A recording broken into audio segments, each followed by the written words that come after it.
Mga boss, nag-viral online yung sinabi ni Auntie Claire sa isang press con sa Malacanang na kasya ang 500 peso pang Noche Buena, sabi ng DTI yun mga boss.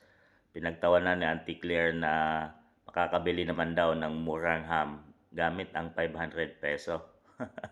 At dahil doon, samot-sari ang mga nag-reaction doon mga boss. At isa na doon, ang artistang si Aga Mulak. Ito yung sabi niya mga boss, oh. Totoo ba to? Natatawa ka? Seriously? Si Aga Mulak yan mga boss. Pinagtawanan kasi ni Auntie Claire. Sa totoong buhay mga boss, no, mahirap paniwalaan na kasya sa pang Noche Buena na marami o konti man kayo sa isang pamilya ang 500 peso mga boss. Yan ang realidad.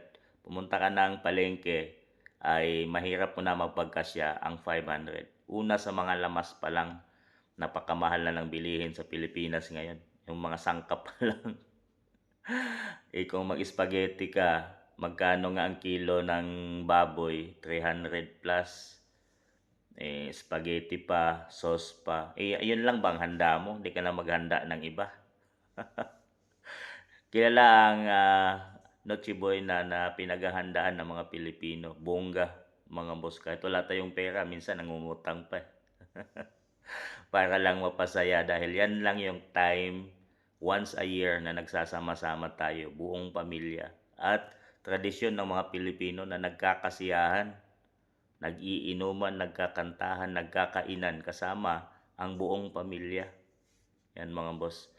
Pero sa realidad sa buhay ng mga Pilipino, maraming mahirap ngayon na talagang di mo na mapagkasya yung 500 mga boss.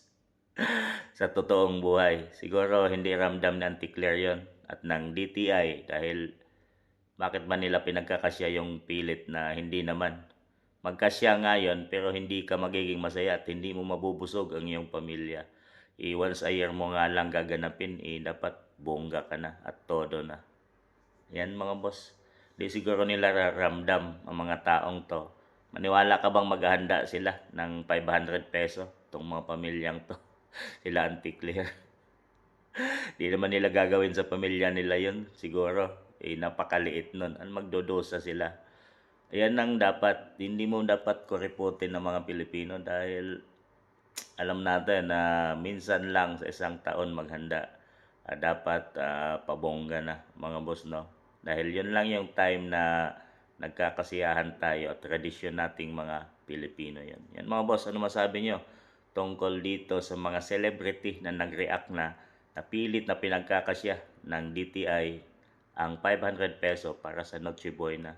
Yan, nag-react na nga si Aga Mulak mga boss.